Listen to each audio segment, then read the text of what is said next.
The void smelled of ozone, recycled air, and the faint, coppery tang of old blood that never quite washed out of the bulkheads.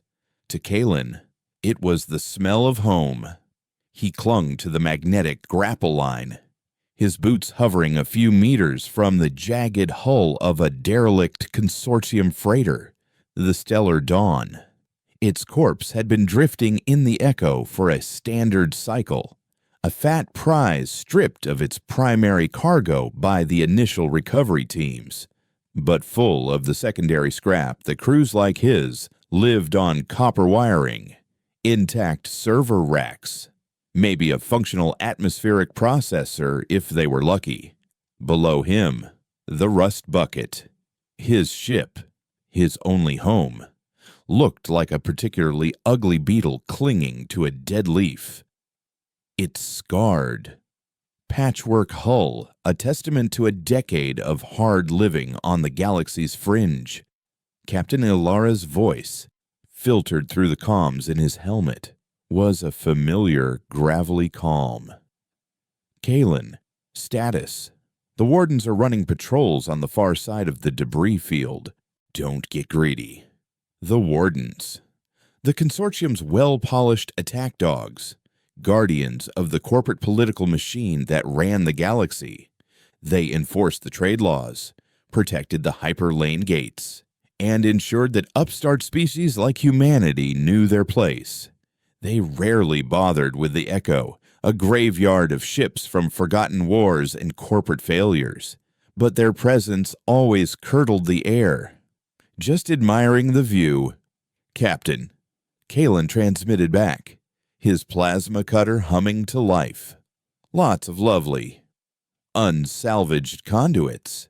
Jorik will be thrilled. He sliced through a thick support beam, the molten metal spitting silently in the vacuum.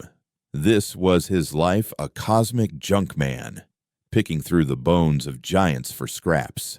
The Terran sphere, Earth and its handful of colonies, was a junior partner in the Grand Consortium experiment. A resource-rich but technologically hobbled civilization kept on a short leash. Humans were good for two things: mining raw materials from high-gravity worlds and serving as cheap, effective infantry in the Consortium's endless pacification campaigns. Scrappers were the bottom feeders of this ecosystem, officially sanctioned but unofficially despised, a necessary part of the cleanup crew that kept the shipping lanes tidy. They were free. In a way, most humans weren't, but it was the freedom of the forgotten, the freedom to starve quietly in the dark. He worked for another hour, methodically carving out sections of the freighter's power grid, his magnetic sled filling with a respectable haul. It was tedious, lonely work, but it was honest. Suddenly, a proximity alert shrieked in his ear. Kalen, get back to the ship.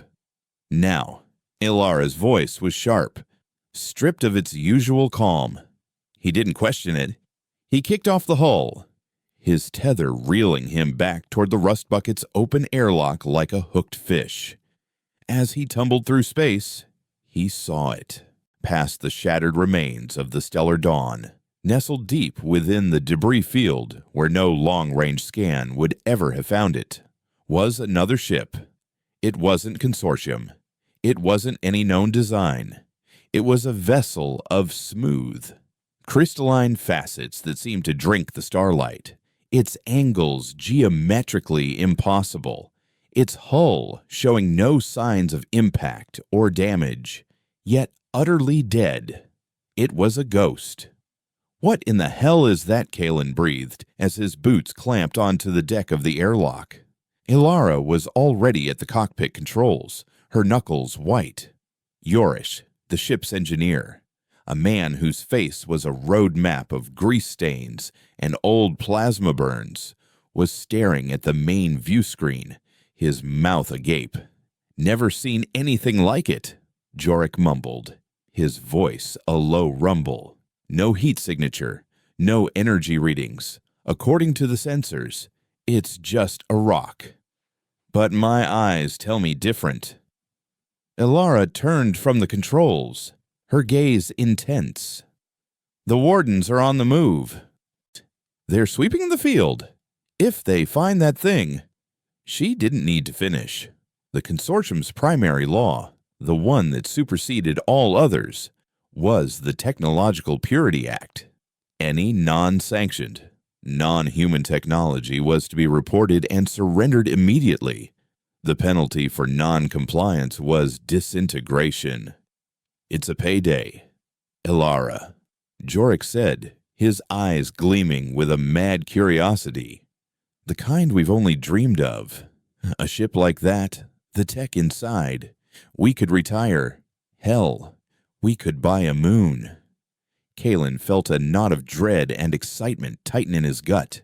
This was the kind of find that got people killed, the kind of discovery that changed everything. They'll kill us if they catch us, he said, the words tasting like ash. They'll kill us anyway, sooner or later, Ilara countered, a bitter edge to her voice. She had served her time in the consortium's military, had the scars to prove it, and harbored a special kind of hatred for the wardens. At least this way, we die rich.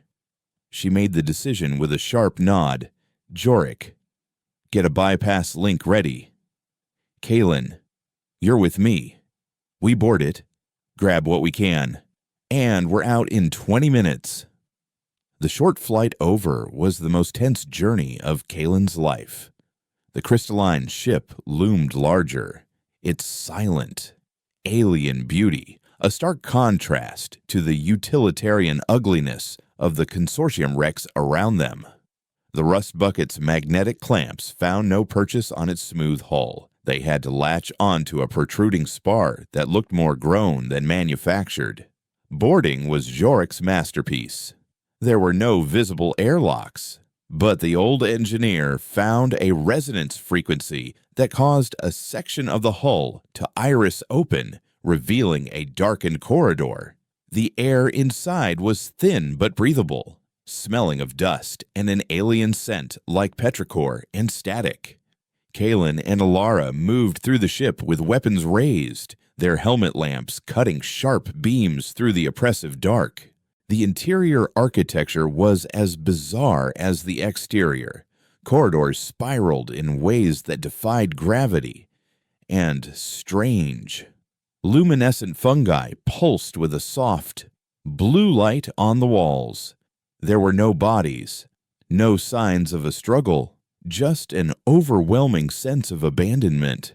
They found what must have been the bridge. A vast, cavernous chamber with a panoramic view of the void. In the center was a raised platform holding a single, intricate chair surrounded by floating holographic emitters. All dark. There, Ilara whispered, pointing. At the heart of the chamber, nestled within a cage of glowing filaments, was a sphere of roiling, contained energy.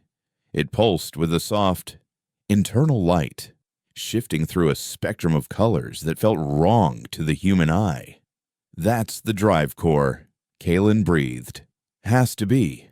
Get Jorik on a secure channel, Ilara ordered, while Kalen patched the engineer in, providing a live visual feed. Ilara moved deeper into the room.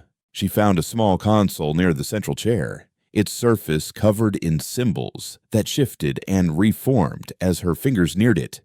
One symbol, a spiral with a fractured center, glowed brighter. She touched it. The holographic emitters flickered to life. Fragmented images filled the air, a star chart of an unknown galaxy, the crystalline ship flying alongside hundreds of others. And then, chaos. The images became a blur of motion, of flight, panic, a voice, not of words, but of pure emotion, fear, despair. Warning filled their helmets. They saw what the ships were fleeing from. It wasn't a fleet, it was a wave, a roiling, expanding cloud of gray. self-replicating static that swarmed over one of the crystalline ships, which seemed to glitch. It dissolved, its matter breaking down into more of the gray swarm. The log ended with a final, terrifying image, the swarm reconfiguring the disassembled matter into a crude, monstrous mockery of the ship it had just consumed. The glitch, Kalen whispered, the name coming to him unbidden, a translation of the pure terror he'd felt from the log. Aboard the rust bucket, Jorik was ecstatic, oblivious to the horror they had just witnessed. Incredible. The energy patterns from that core. It doesn't bend space. It punctures it. A true, instantaneous transit, not like the consortium's sluggish hyperlanes. This is a blink drive. As he spoke, he was running simulations, feeding the data he was getting into his own diagnostic programs. In his excitement, he sent a microsecond-long energy pulse through the bypass link, trying to get a deeper reading from the core. On the alien bridge, the sphere of energy flared violently, bathing the room in white light for a single, blinding moment. A low hum vibrated through the deck. Aboard the rust bucket, an alarm blared. "Consortium signal," Ilara yelled, shoving Kalen toward the corridor. "Jorik, you idiot. You lit us up like a nova. Get us out of here." They scrambled back through the spiraling corridors, the hum of the alien ship growing louder behind them. As they launched from the crystalline hull, the view screen showed their worst fears realized. 3 Warden cruisers, sleek, gunmetal gray predators, were converging on their position, their forms cutting through the debris field with menacing grace. Messages flooded their comms. "Unidentified vessel, you are in violation of the Technological Purity Act. Power down your systems and prepare to be boarded. Failure to comply will result in immediate termination." Below them, the rest of the scrapper fleet, drawn by the commotion, was being systematically erased. Beams of coherent energy lanced out from the warden ships, and the small, hardy vessels of Kalen's friends and rivals simply vanished in silent, brilliant flashes of light. There was no mercy, no warning shots. It was extermination. At the helm of the lead warden ship, the Vigilance, Commander Valerius watched the tactical display. He was a man carved from granite and ideology, his belief in the consortium's stabilizing force absolute. The alien energy signature was an unacceptable anomaly, a threat to the order he had dedicated his life to upholding. "All vessels in this sector are compromised," he said, his voice calm and cold. "Sanitize the area, leave no witnesses, and bring me the ship that ran." Ilara wasn't running, she was flying. She pushed the rust bucket's engines past their breaking point, weaving through the graveyard of ships with a skill born of desperation. Plasma bolts from the wardens tore through the space where they had been moments before. "They're hurting us," Kalen shouted, watching the tactical display. "They're boxing us in." "I know," Ilara snarled, her face slick with sweat. Jorik's voice, now panicked, crackled over the ship's internal comms. "The main drive is overloading. We can't take much more of this." He was still linked to the alien core. "That tech, Ilara, the data I pulled, I think I can do it. I think I can replicate the blink." "You think?" Ilara yelled back, dodging a chunk of debris the size of a small moon. "It'll tear the ship apart, or it might work." A direct hit from a plasma cannon slammed into their port side. The ship screamed, lights flickered, and the smell of burning electronics filled the air. They were out of time and out of options. "Do it!" Elara screamed. The rust bucket shuddered violently as Yorick rerouted every ounce of power from their failing systems into a jury-rigged interface connected to the alien technology. Kalen felt a lurch, not in space, but in reality itself. The stars on the view screen didn't streak or blur. They twisted, folded in on themselves. The Warden cruiser firing on them seemed to shatter into a million pieces of stained glass. For a heart-stopping second, Kalen saw not the void, but an infinite, fractal pattern of light and color, and felt a pressure on his mind, a sense of being observed by something ancient and vast. Then, with a wrenching crack that sounded like the universe tearing, they were somewhere else. The debris field was gone. The Warden cruisers were gone. They were floating in the silent, empty blackness of unknown space. A single, unfamiliar nebula glowing like a bruised sunset in the distance. The ship was dark, running on emergency power. A single thought echoed in Kalen's mind, a terrifying synthesis of what he had seen and what he now held. They had escaped the executioners of the old order, but they carried with them the key to a new one, and a warning of the thing that was coming to devour it. Silence pressed in, heavier than any hull breach. For a long moment after the blink, there was nothing. No alarm, no engine hum, just the ringing in Kalen's ears and the sight of a static, alien star field on the dead view screen. The emergency lights, powered by a separate chemical battery, flickered on, casting the bridge in a hellish red glow. The rust bucket was a tomb, adrift and silent. "Elara." Kalen's voice was a ragged whisper. He unstrapped himself from his chair, his legs feeling like lead. The ship's internal gravity was gone, and he floated an inch off the deck, the magnetic soles of his boots the only thing keeping him grounded. Elara was already moving, a shadow in the crimson gloom, her face a mask of grim focus. "Report!" she barked, her voice cutting through the silence. It was an order to herself as much as to him. "Main power offline. Life support on emergency reserves. We've got 3 hours. Comms are dead. Navigation is a blank slate." She ran a hand over a dead console. "The ship doesn't know where it is, because nothing knows where we are." Hacked, Kalen pushed off toward the engineering section. Yorick. The corridor was a disaster zone. Panels were blown out, showering the deck with sparks and shattered plastic. A fire suppression system had dumped a thick layer of acrid foam over everything. He found the engineer slumped over his console, the jury-rigged link to the alien data still fused to the main power conduit.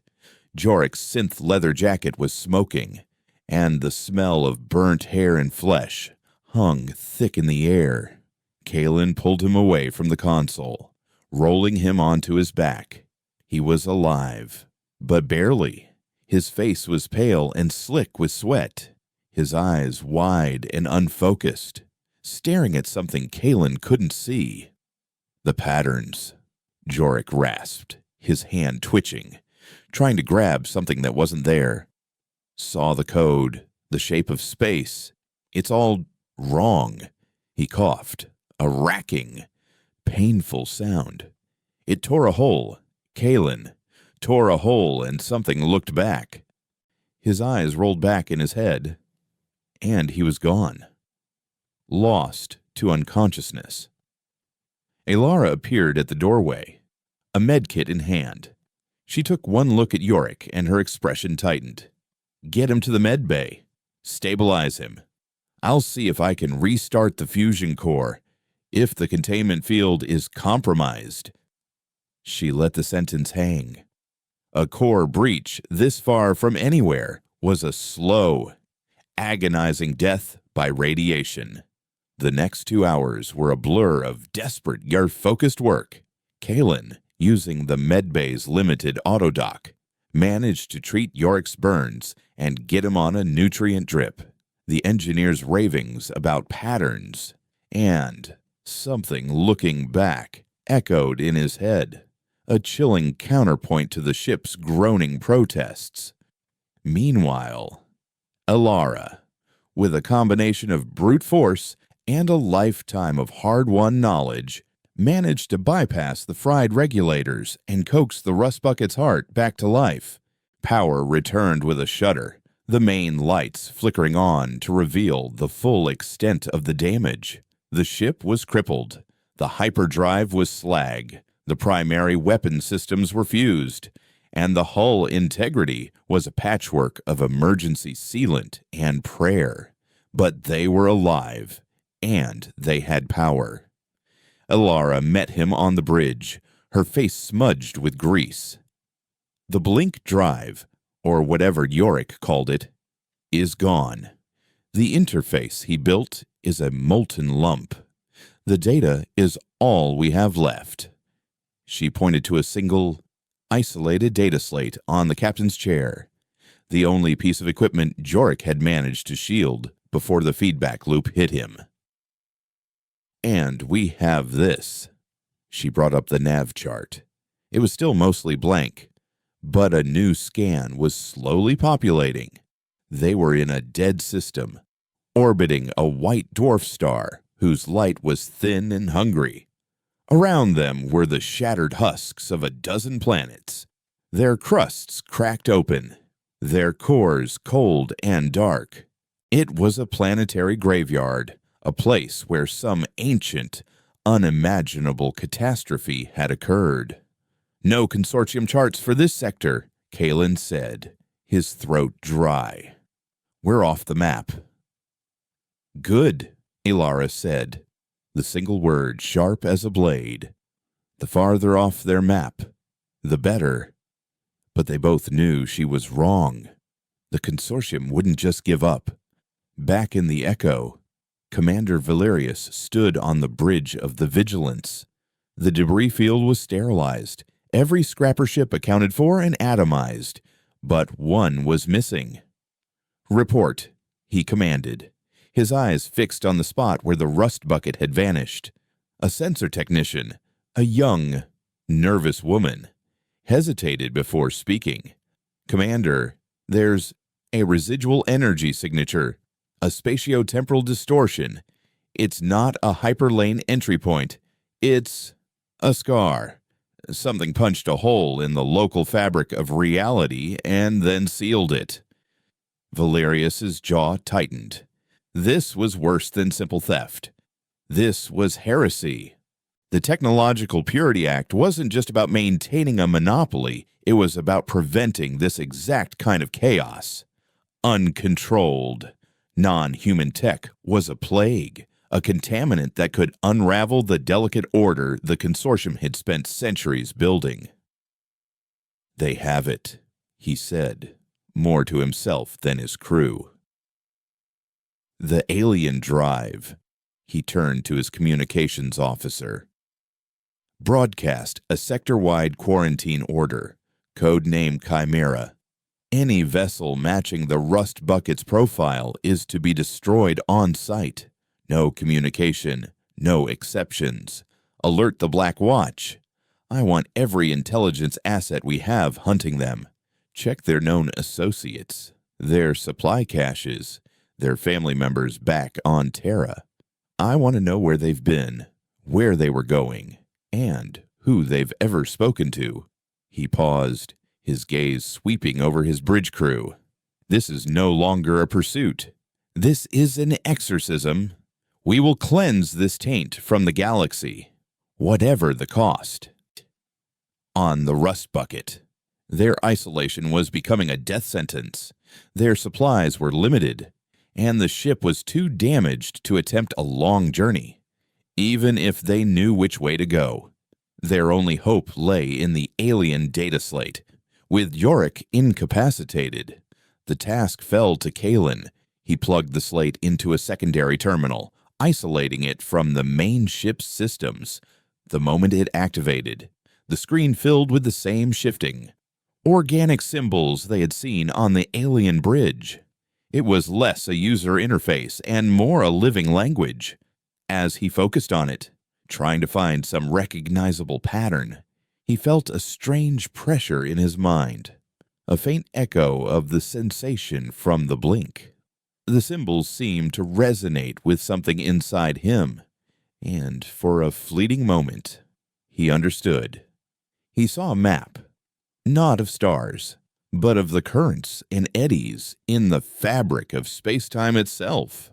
He saw how the alien ship didn't fly through space, but rather navigated these currents, folding reality to move from one point to another in an instant. And he felt the cost. He felt the immense energy required, the strain it put on the universe, and the chilling certainty that when you tore a hole, you created a vacuum, and something would always rush in to fill it. He recoiled from the terminal, gasping, a phantom headache blooming behind his eyes. "What is it?" Alara asked, her hand resting on the hilt of her plasma pistol. "It's not just an engine," Kalen said, rubbing his temples. "It's a weapon, a tool, a key, and using it is like screaming in a very, very dark forest. You don't know what will hear you. Right now, I'm more worried about what's already hunting us," Alara said grimly. "Can you find a way out of this boneyard?" Kalen nodded, turning back to the slate. This time, he didn't try to understand the whole. He focused on a single-task navigation. He searched for signs of civilization, for any energy signature that wasn't the dead whisper of a dying star. For days, he found nothing. They rationed food and water, the mood on the ship growing more desperate. Yorick remained unconscious, his fevered muttering a constant, unnerving presence. Then, Kalen found it, a single, tightly beamed, encrypted signal originating from a rogue asteroid hollowed out and hidden in the shadow of one of the dead planets. It was a repeating message, a coded invitation. It spoke of a haven, a place for those who had fallen through the cracks of the consortium's perfect society. It called itself Port Nowhere. "It's a trap," Alara said instantly, studying the data. "Pirates, slavers, or a Black Watch sting operation. It's our only chance," Kalen countered. "We have 2 weeks of breathable air left. Our nutrient paste is down to the last case. The ship can't make a long-range jump even if we could fix the hyperdrive. We go there, or we die here." His voice was steady, firmer than he felt. The days spent wrestling with the alien data had changed him. The fear was still there, but it was now overlaid with a cold, hard resolve. He had seen a glimpse of the true threats lurking in the dark, and the consortium's wardens suddenly seemed small. Petty tyrants squabbling on the shores of an infinite, hostile ocean. Alara stared at him for a long time, her gaze searching.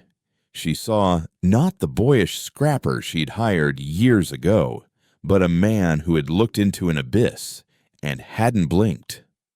"Fine," she said, nodding curtly. "We go. But we go in ready for a fight. Power up what's left of the shields. Bring the dorsal turret online, even if it's running at half capacity." She turned to the helm. "Set a course for that rock. Let's see who's waiting for us in the dark." The journey took 3 days, a crawl at sublight speeds, every groaning strut and flickering light a reminder of their vulnerability. As they approached the coordinates, the asteroid came into view. It was a lump of iron and rock, pockmarked with craters, showing no signs of life. But as they transmitted the correct reply code, a complex sequence Kalen had managed to decrypt from the alien slate's linguistic patterns, a section of the asteroid's surface shimmered and dissolved.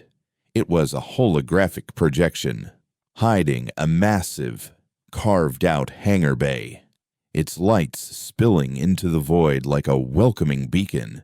Inside, they could see dozens of ships, a motley collection of freighters, ex-military gunships, and heavily modified civilian craft. It was a pirate's nest, a rebel base, a smuggler's paradise.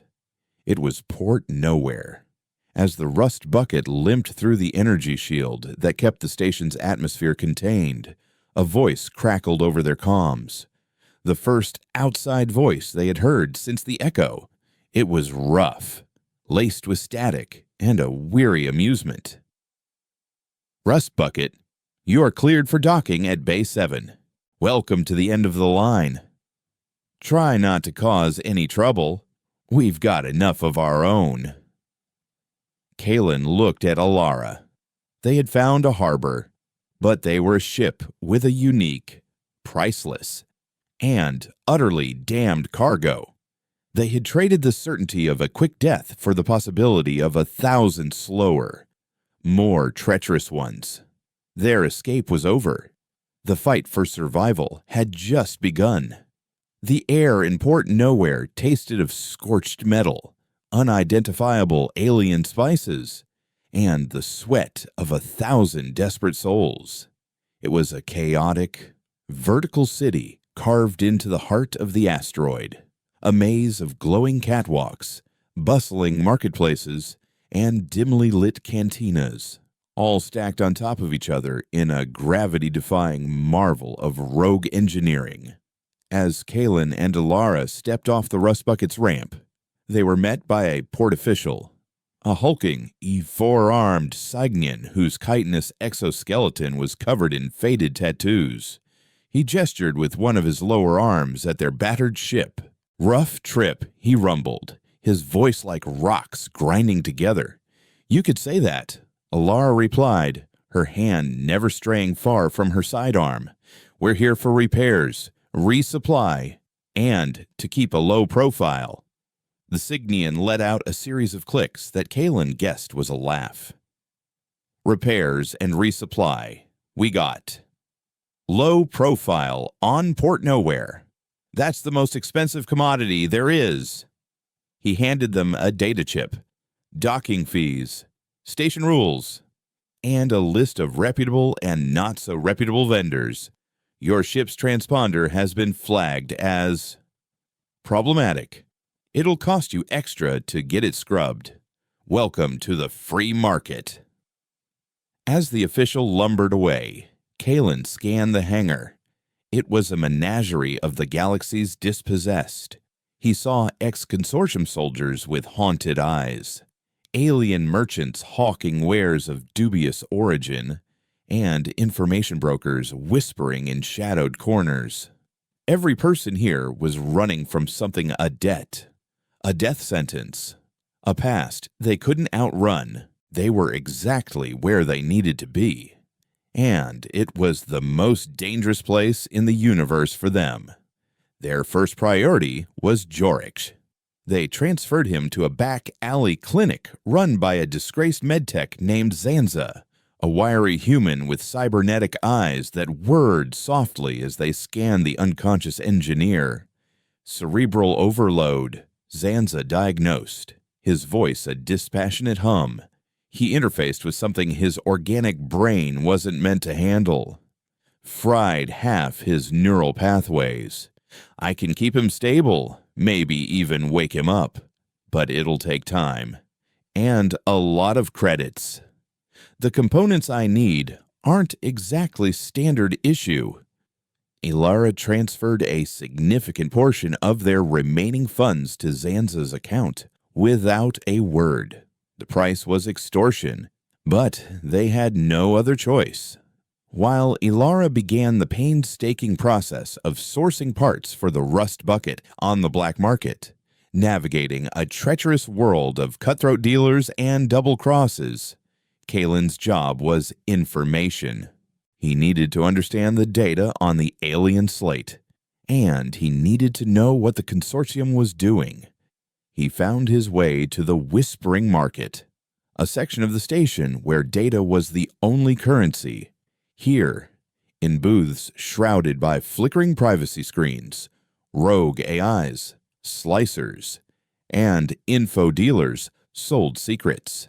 He approached a dealer known only as Echo, a being who existed as a shimmering, vaguely humanoid column of light. "I need access to a high-level processing core," Kalen said, keeping his voice low.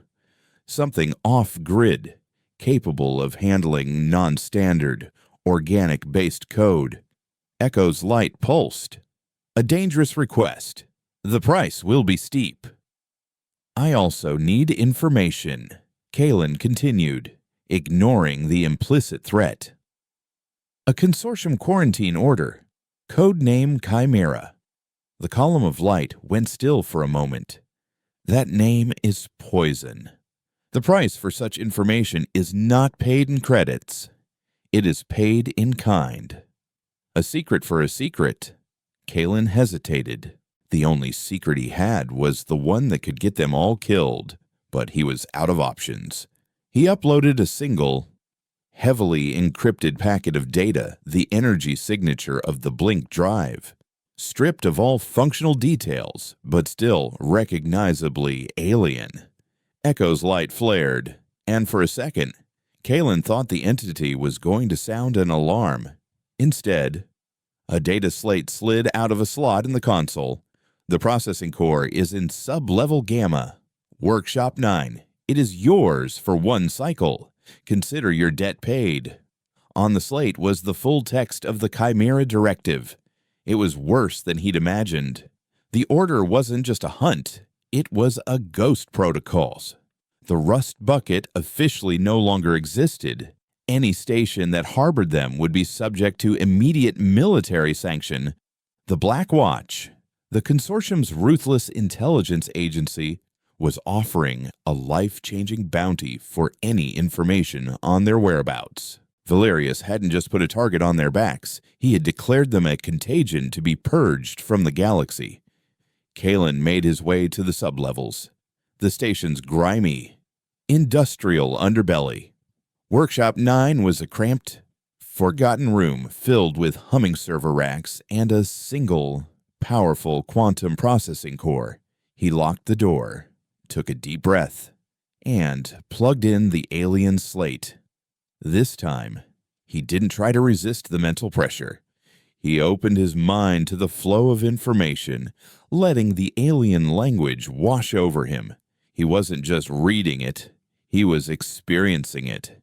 He saw the creators of the ship, a species of pure energy and thought who had built the crystalline vessels as libraries, as arcs to carry their entire civilization's knowledge. They weren't warriors, they were explorers, cartographers of reality itself. He saw their first encounter with the glitch. It wasn't an invasion, it was an infection. A corruption in the very code of space-time. A rogue, self-replicating paradox that consumed matter and information with equal, mindless hunger. The Blink drive wasn't a weapon, it was a key, a way to escape into the unspace between dimensions. But the glitch had learned to follow. It was a predator that hunted the echoes of their passage. The final entry in the log was a message of despair and a final, desperate act. They had created a map, a hidden network of stable, undetectable pathways through the universe, the ghost lanes, and a failsafe. A weapon designed not to destroy the glitch, which they had learned was impossible, but to starve it, to sever its connection to the energy it fed upon. The map and the weapon schematics were one and the same, hidden within the drive's core programming. But the final act of activating it required a sacrifice the complete energy output of a star and the life force of a living, sentient mind to guide the energy pulse. A voice from the doorway startled him back to reality. Fascinating stuff. Makes the consortium's tech look like children's toys, doesn't it? A woman stood there, leaning against the frame. She was tall, with short-cropped silver hair and a face that was all sharp angles and sharper eyes. She wore the unassuming gray coveralls of a station tech, but the way she held herself, the casual confidence in her posture, screamed professional. "My name is Anya," she said, her voice a low, controlled alto, "and you, Kalen, have made my life very complicated." Kalen was on his feet, his hand instinctively going for a weapon he didn't have. "How do you know my name?" Anya smiled, a thin, mirthless expression. "The same way I know about your captain, Ilara, and your engineer, Jorix. The same way I know about Commander Valerius and the Black Watch agent he just docked at this station an hour ago, asking questions about a ship with a ghost transponder." Kalen felt a chill crawl up his spine. They hadn't been careful enough. A Black Watch agent on the station meant their time was up. "Who are you?" he asked, his voice tight. "Let's just say I represent a third party," Anya said, stepping into the room. "A group of people who believe the consortium's brand of order is just a prettier cage. We've been watching the fringes for years, looking for something that could change the game. Then you drop out of nowhere, leaving a scar on reality and a very angry warden commander in your wake.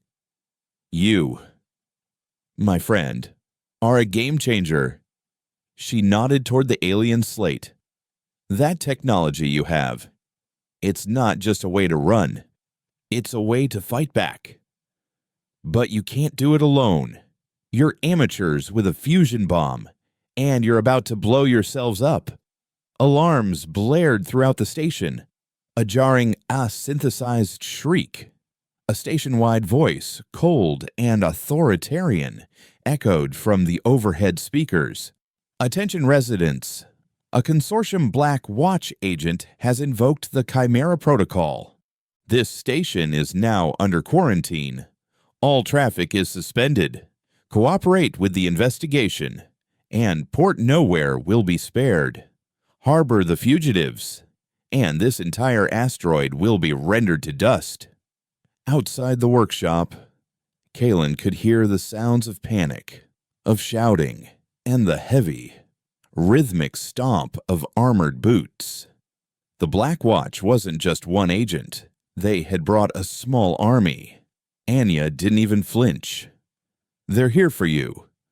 Valerius is patient, but his pet assassin isn't. She'll tear this place apart to find you." "We have to get back to the ship," Kalen said, his mind racing. Anya shook her head. "Your ship is the first place they'll look. Ilara is smart. She'll be laying low. But you need to disappear. Now."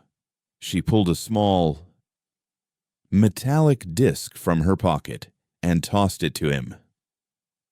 "That's a cloaking device. Short range, but it'll get you past the initial patrols.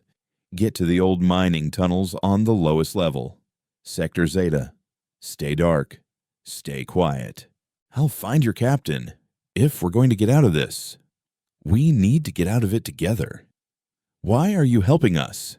Kalen asked, suspicion warring with desperation. Anya's gaze was direct, unwavering. "Because the consortium is a disease, and that slate in your hands might just be the cure. But right now, it's also the reason they're going to burn this place to the ground. Now move." Kalen didn't need to be told twice. He grabbed the alien slate, activated the cloaking device, and slipped out of the workshop into the chaos. The corridors were swarming with Black Watch soldiers, their featureless black helmets and heavy pulse rifles a terrifying sight. He moved through them like a ghost, his heart pounding with every near miss. He was a fugitive on a doomed station, carrying a secret that could either save the galaxy or shatter it, and hunted by a power that would stop at nothing to bury it forever. The old mining tunnels were a different world, a cold, silent labyrinth, a world away from the neon-soaked chaos of Port Noware's upper levels. Here, the air was thin and tasted of rust and stone. The only light came from Kalen's own hand lamp, its beam cutting a nervous path through the oppressive darkness, reflecting off veins of raw, unrefined ore in the tunnel walls. He had been down here for what felt like days. The cloaking device's power cell long dead. He was alone with the alien slate, his own thoughts, and the constant, gnawing fear of discovery. He had found a small, defensible cavern off a main tunnel, the entrance narrow enough that he could watch the corridor without being easily seen. He subsisted on the last of his emergency rations, his world shrinking to this single, damp, cold space. The slate was his only companion. He spent the long hours of hiding, delving deeper into its secrets, his mind growing more accustomed to the alien logic, the psychic resonance of its creators. He learned their name, the architects, and saw their fall not as a defeat, but as a tragic, calculated retreat. They had seeded the universe with caches of their knowledge, like this one, hoping a species with enough desperation and ingenuity would find a key and understand the warning before it was too late. He learned the true nature of the fail-safe weapon, which they called the Stellaron. It wasn't a bomb. It was a tuning fork. The glitch was a dissonant chord in the symphony of reality.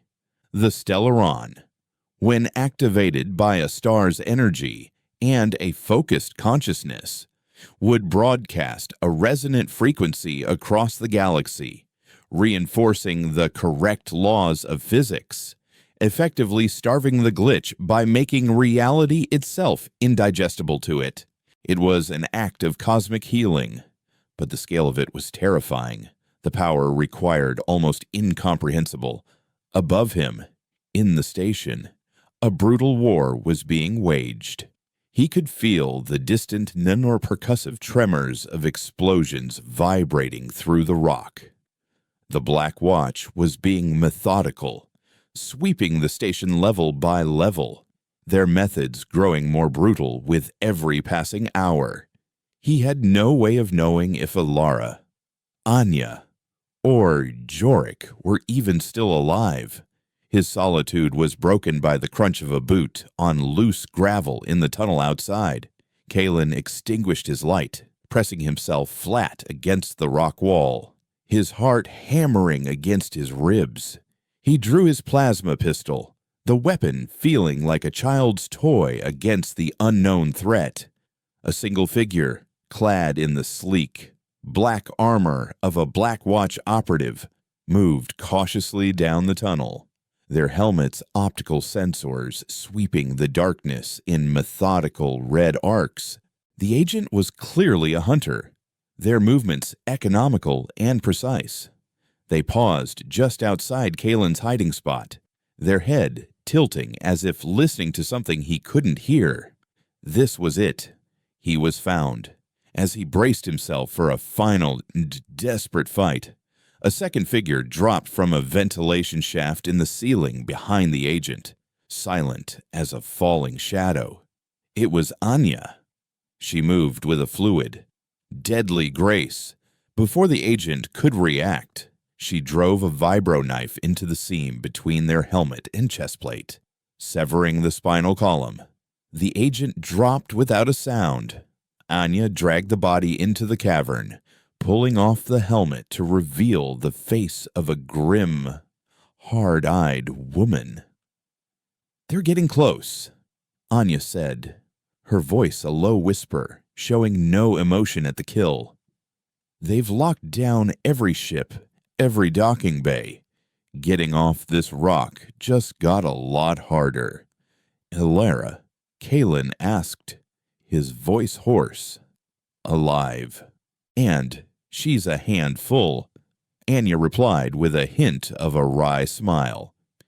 "She's organized a resistance. Scrappers, smugglers, ex-military types who don't like being told what to do by consortium thugs. They're turning the station into a death trap, buying us time. But it won't last. The agent I just dealt with is Xyla, Valerius's top field operative. She won't stop." She looked at the alien slate in Kalen's hands. "Have you found anything we can use?" "A weapon," Kalen said, the word feeling inadequate. "The schematics are in here, but the power source, it requires a star." Anya's eyes widened slightly. "Go on." "And a guide," Kalen continued, his voice dropping. "A mind to focus the energy. The process is terminal for the guide." Anya was silent for a moment, processing the information. "So, we need to get you this slate, and a ship to a star, and one of us doesn't come back. First things first, we need a ship." She laid out a daring, almost suicidal plan. The Black Watch had impounded the rust bucket, but they hadn't stripped it. They wanted the alien data, and they assumed it was still on the ship's computer. The Vigilance, Commander Valerius's flagship, was in a low, menacing orbit above the station, acting as a command center and a blockade. Anya's resistance cell had located the main command nexus for the docking bay clamps and station defenses, while Ilara's forces launched a major diversionary attack on the upper levels. Anya and Kalen would infiltrate the nexus, release the rust bucket, and try to make a run for it. It was a long shot, a desperate gamble, but it was the only one they had. Rejoining Ilara was a tense, bloody affair. They moved through service corridors and in ventilation shafts, a ghost army in their own home. They found her in a makeshift command center in a sealed-off cargo bay, surrounded by a dozen hardened fighters. She was leaning over a holographic map of the station, her face illuminated by the tactical overlays.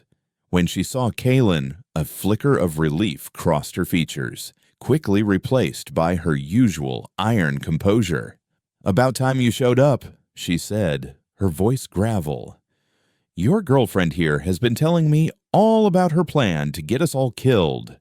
It's a better plan than sitting here waiting for them to gas us out," Anya retorted coolly. Ilara grunted, a grudging admission of the truth. She looked at Kalen, her eyes lingering on the slate. "You get what you needed from that thing." "I did," Kalen said, "and Anya's right. We need to get it off this station." The diversionary attack was a maelstrom of violence. Ilara's fighters, using their intimate knowledge of the station's layout, hit a dozen Black Watch positions at once. Explosions rocked the station, and the corridors echoed with the sound of pulse rifle fire. In the ensuing chaos, Anya and Kalen, disguised in the armor of the Black Watch agents they had eliminated, made their way to the command nexus. The infiltration was flawless. Anya's knowledge of consortium security protocols was encyclopedic. She bypassed firewalls and sliced through encrypted networks that should have been unbreakable. As Kalen stood guard, she worked at the main terminal, her fingers flying across the holographic interface. "Defenses are down," she whispered, releasing docking clamps for Bay 7. "Now." A shudder ran through the station as the massive magnetic locks holding the rust bucket disengaged. "Let's go," Kalen urged, but Anya wasn't moving. "One more thing," she said, a grim smile playing on her lips.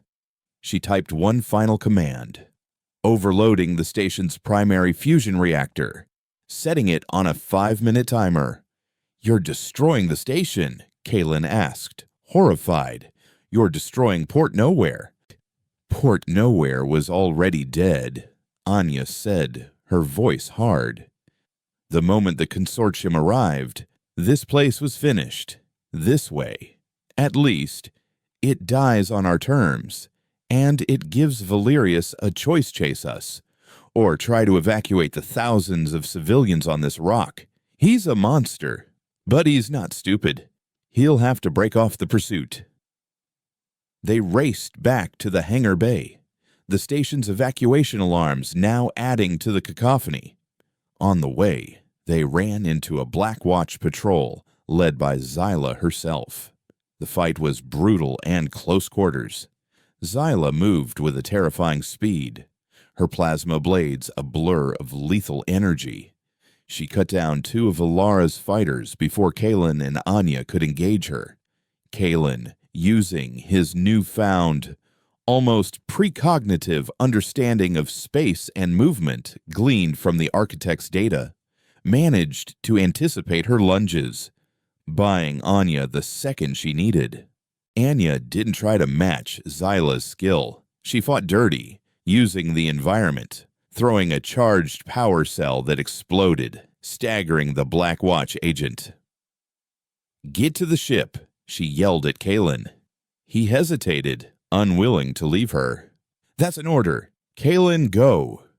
He ran, scrambling up the rust bucket's ramp just as it began to lift off. Ilar was at the helm, her face a thunderous mask. A patched-up but conscious Yorick was at the engineering station, his eyes clear for the first time in weeks. As the ship cleared the hangar, Kalen looked back to see Anya and Zyla locked in a deadly duel, silhouetted against the flash of an explosion. Anya looked up, met his gaze through the viewport, and gave a sharp, final nod. Then the hangar doors slammed shut. "She is not coming, is she?" Kalen said, his voice hollow. "No," Ilara said softly, her eyes fixed on the view ahead. "She wasn't." They shot out of the asteroid, the rust bucket groaning in protest. On the main screen, they saw the Vigilance looming, its weapon ports glowing. But just as it began to acquire a target lock, the asteroid behind them began to tear itself apart. A blinding light erupted from its core, and a wave of energy washed over them. Alara engaged the newly repaired hyperdrive.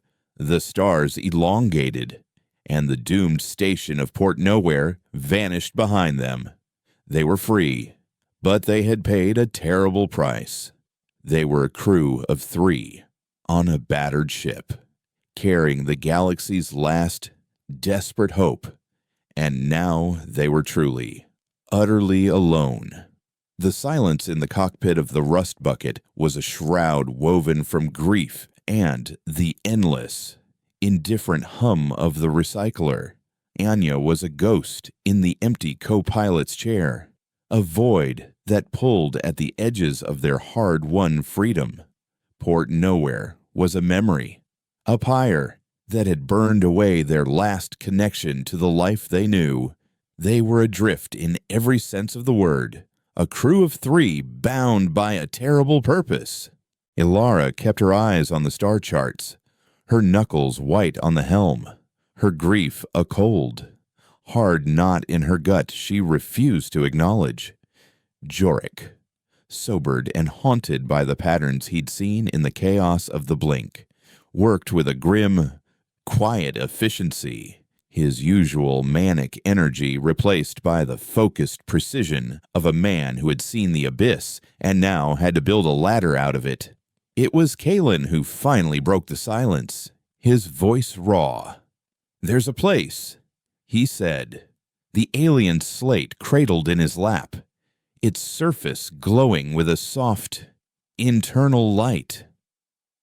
The architects called it the Orphan. It's a blue giant in an unstable nebula at the edge of the galactic arm. It's old, volatile, and shedding mass. It has the energy we need. Ilara didn't look at him. "And the guide?" she asked, her voice dangerously low. Kalen met her gaze in the reflection of the viewport. "I know how to do it. The slate showed me." The unspoken truth hung between them, heavy and sharp. The process was terminal. "No," Ilara said, the single word an iron wall. "We find another way. There's always another way." "There isn't," Yorick said from the engineering console, his voice raspy. He turned to face her, his eyes clear and filled with a terrible certainty. "I saw it too. Ilara. When I connected to that drive, I felt it. The glitch isn't just a thing. It's a hole, an absence. You can't shoot an absence." The kid is right. The architect's plan is the only one that makes sense. It's not a bomb. It's a repair. Ilara slammed her fist on the console, the impact echoing the crack in her composure. "I didn't pull you all through hell just to watch one of my crew commit suicide at the finish line. I'm the captain of this ship, and I say we find another way."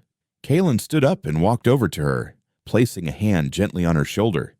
He was no longer the boy she'd hired. The architect's knowledge had settled in his eyes, giving him a calm that was ancient and unnerving. "You are the captain," he said softly. "Your job is to get us there. This is my job. Anya bought us this chance. I'm not going to let her sacrifice be for nothing."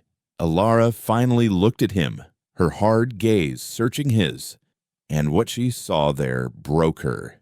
She saw no fear, no doubt, only a profound and sorrowful acceptance.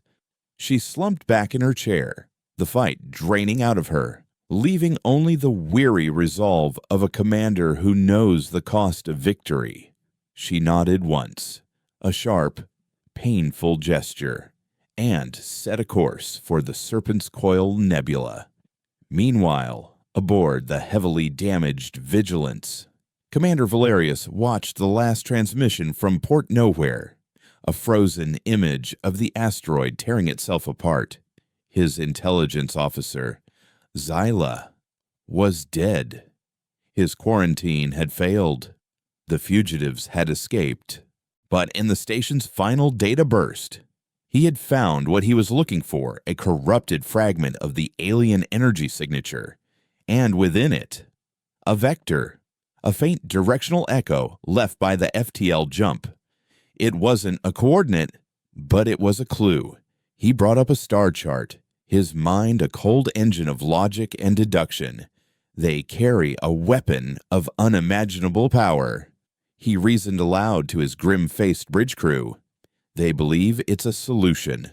To deploy such a weapon, they would need a massive, unstable energy source. They would need a place far from any civilized system, where they would not be interrupted. His fingers traced a path across the holographic map, following the faint vector toward the galaxy's outer rim. Cross-reference all known unstable stellar bodies with the projected trajectory. Find me a star that bleeds. The journey to the orphan star was a somber pilgrimage. Jorik worked ceaselessly, cannibalizing the Rust Bucket's non-essential systems, including its primary weapons, to construct the device described in the architect's schematics.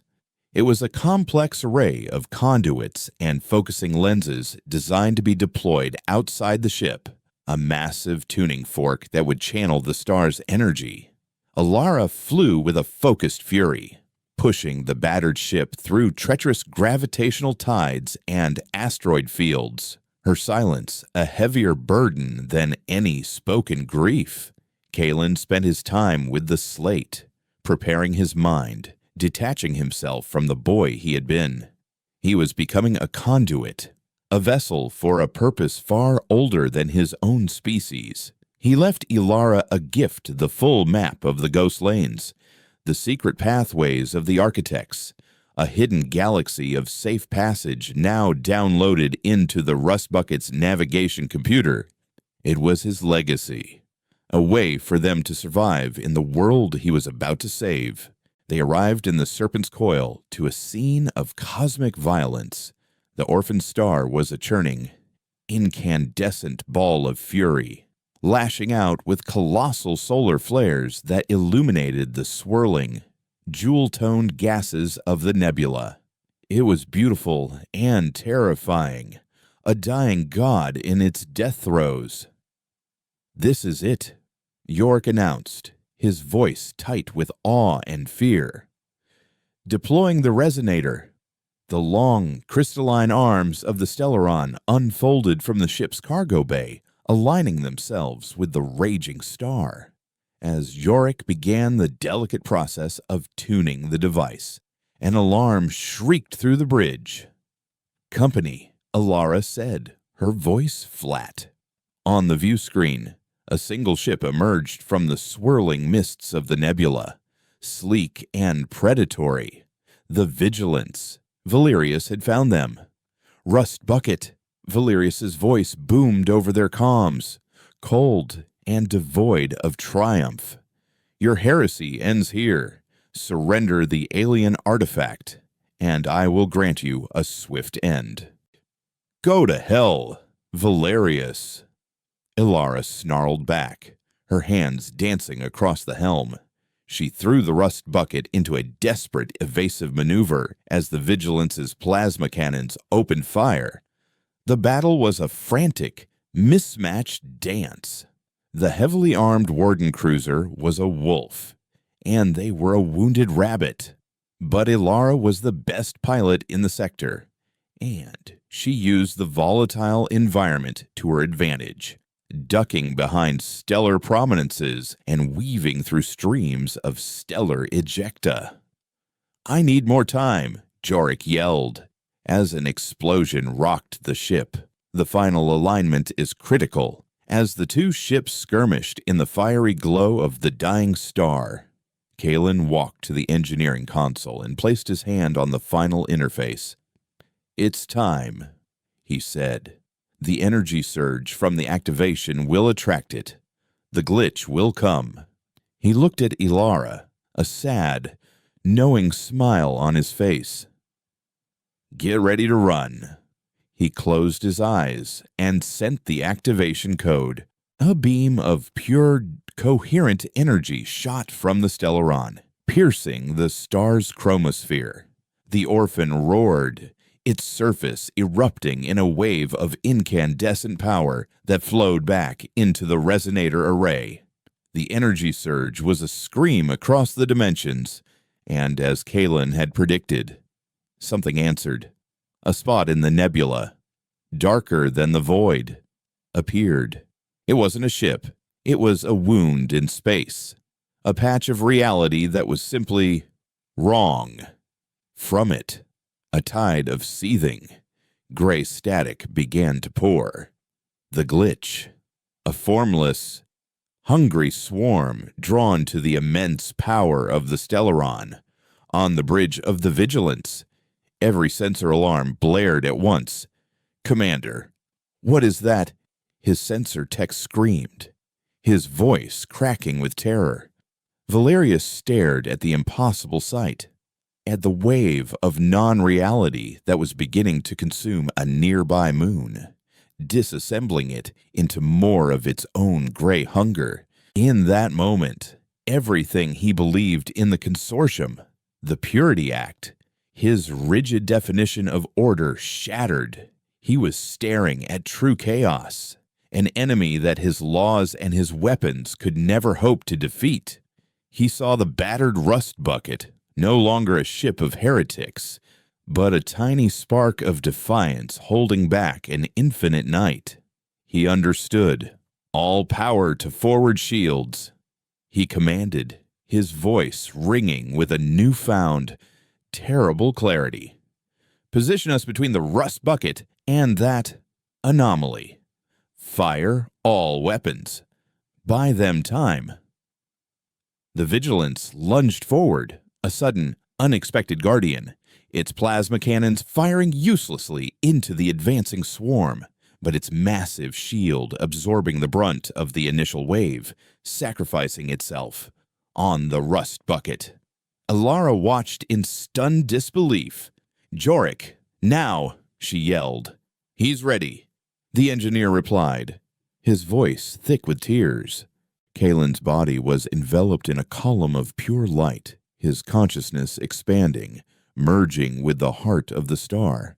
He was no longer Kalen, he was a thought, a song.